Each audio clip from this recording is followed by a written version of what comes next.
Millionaire. जैसे ही कोई ये वर्ड सुनता है तो उसके दिमाग में क्या आता है? चलिए मैं आपसे पूछता हूँ कि आप मिलेनियर को कैसे अज्यूम करते हो। आप में से ज्यादातर लोगों के दिमाग में एक ऐसा आदमी आएगा जिसकी एक फर्स्ट क्लास फिजिक होगी, एक बड़ा सा आलीशान बंगला होगा जिसमें स्विमिंग पूल होगा, उसके पास एक बड़ी सी और महंगी गाड़ी होगी और लेटेस्ट एडिशन वाला आईफोन होगा। वेल दोस्तों, अगर आप ऐसा सोचते हो तो मिलेनियर्स बिल्कुल ऐसे नहीं बल्कि ऐसे दिखते हैं। एग्जाम्पल के लिए टाटा, अंबानी और अडानी। इनकी फिजिक्स इतनी अच्छी नहीं होती, बट हाँ, इनका बैंक बैलेंस जरूर इतना होता है कि वह एक देश की इकोनॉमी को चला सकते हैं। ये खुद बड़ी बड़ी महंगी गाड़ियों में नहीं घूमते बल्कि उन गाड़ियों के ब्रांड्स को ही ओन करते हैं। ये खुद भले ही महंगे महंगे फोन्स ना रखते हो, पर उन फोन्स को चलाने वाले सर्विस प्रोवाइडर ये खुद ही होते हैं। वेल अब आप कहोगे ये लोग तो वर्ल्ड के 1% वाले लोगों में से आते हैं, पर ये भी तो पहले मिलेनियर बने हैं और उसके बाद फिर बिलेनियर। क्या तब से लेकर अब तक आपने इन लोगों में कोई चेंज देखा है क्या? दोस्तों, तो ये होती है सही डेफिनेशन एक मिलेनियर की। और इसी बात को समझाने के लिए मैं आपके लिए थॉमस जे स्टैनली की लिखी हुई बुक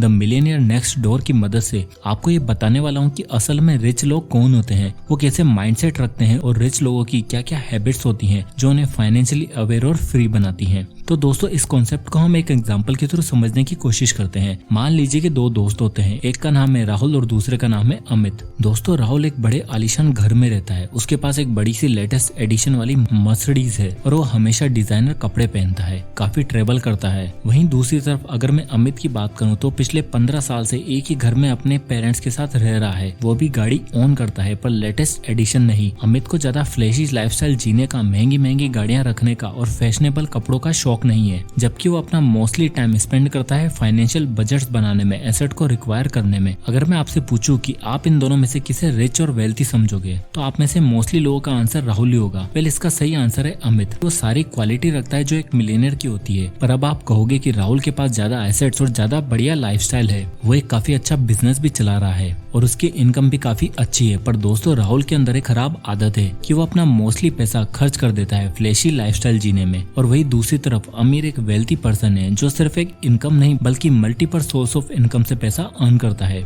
ऑथर हमें बताते हैं कि your income is what you earn and your wealth is what you accumulate. यानी दोस्तों, अगर आप लोग राहुल जैसी लाइफस्टाइल जी रहे हो और बहुत पैसा कमा रहे हो तो आप वेल्थी नहीं हो, आप बस एक हाई कंजम्पशन लाइफस्टाइल जी रहे हो जो सोशल मीडिया पर दिखने में तो अच्छी लगती है, पर अगर आपकी इनकम में कोई प्रॉब्लम है या कह लो डिजास्टर हो जाता है, जो हर किसी की लाइफ में एक ना एक बार होता ही है, तो ऐसी सिचुएशन में राहुल जैसे लोग अपना सब कुछ गवा बैठते हैं। और वहीं दूसरी तरफ अमित जैसे लोग अपनी नेटवर्थ पे काम करते हैं और वो सक्सेसफुल बनते चले जाते हैं। तो दोस्तों, मिलियनर्स की हैबिट जानने से पहले हम ये जान लेते हैं कि नेटवर्थ क्या होती है। ऑथर कहते हैं कि net worth is everything which you own minus everything what you ओज। यानी आपके सभी एसेट्स माइनस आपके सारे डेट। फॉर एग्जाम्पल, मान लेते हैं कि राहुल के पास 4 करोड़ तक के एसेट्स हैं और उसमें से उसका कुल डेट है 50 लाख। तो राहुल की नेटवर्थ निकाल के होती है 3.5 करोड़ रुपए, जो उसे एक मिलियनियर नहीं बनाती, क्योंकि एक मिलियनियर की नेटवर्थ इंडियन करेंसी के हिसाब से 7.75 करोड़ होनी चाहिए। और ऑथर हमें बताते हैं कि हमारी नेटवर्थ हमारी इनकम और हमारी एज के हिसाब से होनी चाहिए। इसके लिए वो हमें एक फॉर्मूला देते हैं, your S multiply your annual income divided by 10। ये फॉर्मूला हमें हमारी एक्सपेक्टेड नेटवर्थ बताता है। अब मान लेते हैं कि राहुल की एज है 30 साल, तो 30 इंटू 4 करोड़ डिवाइडेड बाय 10 होता है 12 करोड़ रुपीज। ये है उसकी एक्सपेक्टेड नेटवर्थ, जबकि वो सिर्फ 3.5 करोड़ रुपए का ही मालिक है, जो कि एक उसकी एक्सपेक्टेड नेटवर्थ के आसपास भी नहीं है। तो ऐसे ही आप अपनी एक्सपेक्टेड नेटवर्थ और आपकी करंट नेटवर्थ को मैच कर सकते हैं। और लोग जो अपनी एक्सपेक्टेड नेटवर्थ और करंट नेटवर्थ को मैच कर लेते हैं उन्हें एवरेज एक्यूमुलेटर्स ऑफ वेल्थ कहते हैं। पर आज की डेट में एवरेज कौन बनना चाहता है? तो अगर आपको एक एवरेज से भी ऊपर बनना है तो आपको अपनी एक्सपेक्टेड नेटवर्थ का डबल अर्न करना होगा। और ऐसे ही लोगों को प्रोडिजियस एक्यूमुलेटर्स ऑफ वेल्थ यानी PAW कहते हैं। और जो लोग उससे नीचे होते हैं उन्हें अंडर एक्यूमुलेटर्स ऑफ वेल्थ यानी UAW कहा जाता है। हम में से मोस्टली लोग UAW की कैटेगरी में आते हैं। पर अगर हमारे मिलियनर नेक्स्ट डोर की कुछ हैबिट्स को एडॉप्ट कर लें तो मिलियनर बनने की रेस में हम भी अपने आप को एक कदम ऊपर पाएंगे। तो इसलिए मिलियनर बनने के लिए आपको उन लोगों की कुछ हैबिट्स को अपनाना होगा कि उन लोगों में ऐसी क्या क्या हैबिट्स होती हैं जिससे वो इतने अमीर बन पाते हैं। उनमें से एक होती है बुक्स रीड करने की, क्योंकि जितने भी मिलेनियर्स लोग हैं वो बहुत ही अच्छे रीडर होते हैं, इसलिए आपको भी बुक्स रीड करनी चाहिए। चाहिए। आप चाहो तो ये book the millionaire next door की बुक समरी ऑडियो वर्जन में कुको एफएम पर सुन सकते हैं। कुको एफएम इंडिया का लीडिंग ऑडियो बुक प्लेटफॉर्म है, जहाँ पर आपको 1000 आवर से भी ज्यादा का कंटेंट मिल जाएगा। वेरियस ऑडियो बुक जैसे self help, investing, fiction, non fiction यहाँ पर अवेलेबल है ऑडियो फॉर्म में। इस ऐप को डाउनलोड करने की लिंक आपको डिस्क्रिप्शन में मिल जाएगी, आप वहाँ से जाकर इसे चेक कर सकते हैं। और अगर आप BBM50 कूपन कोड का इस्तेमाल करते हैं तो आपको 50% का डिस्काउंट मिलेगा। लेकिन ये ऑफर सिर्फ पहले 250 यूजर के लिए ही है और 50% ऑफ का मतलब आपके 1 साल की कॉस्ट केवल 199 रुपीज ही पड़ेगी। इसलिए इस ऐप को डाउनलोड करना ना भूलें। तो आइए जानते हैं मिलियनेयर नेक्स्ट डोर की हैबिट्स के बारे में। हैबिट नंबर 1,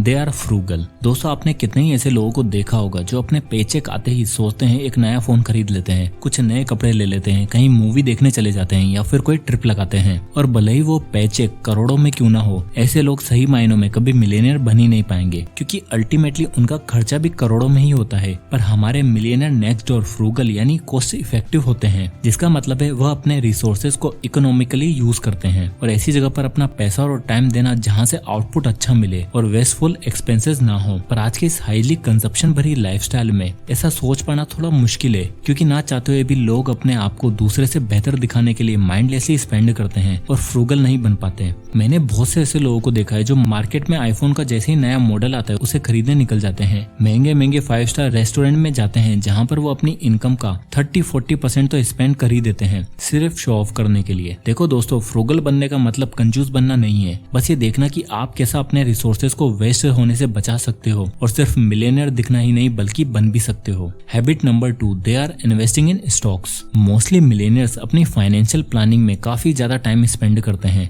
एक रिसर्च के अकॉर्डिंग हर मिलियनेयर एक महीने में लगभग 8 से 10 घंटे स्पेंड करता है फाइनेंशियल प्लानिंग में, जो कि दिखने में काफी कम आवर्स हैं। पर दोस्तों, ये एक फैक्ट है कि मोस्टली लोगों को फाइनेंशियल प्लानिंग जैसी चीज का मतलब ही नहीं पता होता। उनके लिए फाइनेंशियल प्लानिंग का मतलब है पैसा कमाना और उसे सेव करके रखना फ्यूचर के लिए। पर दोस्तों, असल में फाइनेंशियल प्लानिंग का मतलब पैसा बचाना नहीं बल्कि पैसा लगाना होता है। मोस्टली मिलियनेयर्स अपना टाइम फाइनेंशियल प्लानिंग में इसलिए लगाते हैं क्योंकि आप जितना टाइम फाइनेंशियल प्लानिंग में लगाओगे उतना जल्दी आप अपने लिए एक वेल्थी फॉर्चून बिल्ड कर पाओगे। इसलिए आपको सही तरह से इन्वेस्टमेंट पर फोकस करना है, अपने आप को एजुकेट करना है, लोगों से सही फाइनेंशियल एडवाइस लो और गलत सजेशन से बचो। ऑथर थॉमस जे स्टैंटली हमें बताते हैं कि वर्ल्ड के 95% से भी ज्यादा मिलियनेयर्स स्टॉक इन्वेस्टर हैं। वो सिर्फ पैसा सेव ही नहीं करते बल्कि उस पैसे से एक अच्छा फॉर्चून भी अर्न करते हैं। और आपको ये जानकर हैरानी होगी कि बहुत ही कम मिलियनेयर्स ही एक्टिव ट्रेडर्स होते हैं, यानी बहुत ही कम मिलियनेयर मार्केट के अप एंड डाउन्स पर रोज नजर रखते हैं। और लगभग 32 मिलियनेयर्स किसी भी स्टॉक को 6 साल या उससे ज्यादा होल्ड करते हैं, यानी हर मिलियनेयर एक लॉन्ग टर्म इन्वेस्टर होता है। अब दोस्तों, इस इन्वेस्टमेंट लिस्ट में क्रिप्टो मार्केट को ऐड नहीं किया है क्योंकि वो 24/7 स्पेकुलेशन पर चलती है और उसमें लॉन्ग टर्म इन्वेस्ट करना थोड़ा रिस्की जरूर हो सकता है। पर जहाँ तक बात हो रही है स्टॉक्स की, तो स्टॉक्स में जितना आप लॉन्ग टर्म के लिए इन्वेस्टेड रहोगे उतने ही ज्यादा चांसेस होंगे आपके पैसा कंपाउंड होने का और आप एक अच्छी वेल्थ क्रिएट कर पाओगे। Habit number 3, they drive Toyotas. Mostly millionaire ज्यादा महंगी और बड़ी बड़ी गाड़ियां खरीदना पसंद नहीं करते, जबकि वो यूज्ड कार और कंफर्टेबल कार जैसी टोयोटा यूज करते हैं। ऑथर जब मिलियनेयर से बात कर रहे थे तो उन्हें पता चला कि मोस्टली मिलियनेयर्स टोयोटा चलाते हैं। इसका वो एक सिंपल सा आंसर देते हैं कि हमें जब जरूरत ही नहीं है तो हम क्यों एक हाईली डेप्रिसिएशन वाली गाड़ी खरीदें जबकि हमें एक कंफर्टेबल सिडान मिल रही है। आपने बहुत से ऐसे हाई क्लास लोगों को देखा होगा, वो हमेशा एक ब्रांड न्यू कार खरीदना पसंद करते हैं अपनी लाइफस्टाइल को बढ़िया और फ्लैशी दिखाने के लिए। ज्यादातर लोग इन्हीं गाड़ियों को लीज पर या इंस्टॉलमेंट पर खरीद लेते हैं, पर एक मिलियनेयर काफी पुरानी और कंफर्टेबल मॉडल की गाड़ी खरीदने में विश्वास रखता है क्योंकि वो कॉस्ट ऑफ कंजप्शन के रूल को समझता है। तो आइए ये रूल हम एक एग्जांपल से समझते हैं। मान लो कि आपने एक बड़ी महंगी गाड़ी खरीदी है जबकि आपके पास ऑलरेडी एक गाड़ी पहले से ही थी। अब आप छोटे मोटे कामों के लिए तो वो गाड़ी यूज नहीं करोगे। अब मान लो आपको अपना सारा काम भी घर बैठे बैठे ही करना पड़ रहा है और गाड़ी नई की नई आपके गैराज में खड़ी हुई है। अब आप फ्रस्ट्रेट होकर जाओगे और गाड़ी को चलाओगे, जबरदस्ती एक राइड करके आ जाओगे एक ऐसे टाइम में जिसमें आप कुछ प्रोडक्टिव कर सकते थे और कुछ नई इन्वेस्टिंग या बिजनेस की टिप्स सीख सकते थे। क्योंकि अगर आप वो गाड़ी यूज नहीं करोगे तो आपको गिल्टी फील होगा और इसलिए आप अपने प्रोडक्टिव टाइम को बर्बाद करके एक वेस्टफुल एक्टिविटी की तरफ चले जाओगे। ऑथर हमें बताते हैं कि मोस्टली लोग अपनी 30% और उससे भी ज्यादा इनकम खर्च कर देते हैं सिर्फ नई नई गाड़ियों में, जबकि मिलियनेयर सिर्फ अपनी इनकम का 1% खर्च करते हैं क्योंकि वो कंपटीशन नहीं बल्कि कंफर्ट देखते हैं। Habit number 4, they take risk. मैंने बहुत से लोगों को देखा है जो वो इन्वेस्टिंग करने से डरते हैं, नया बिजनेस शुरू करने से डरते हैं। सिर्फ यही सोचते हैं कि कहीं हमें मार्केट में लॉस ना हो जाए, कहीं बिजनेस में मेरा सारा पैसा डूब ना जाए,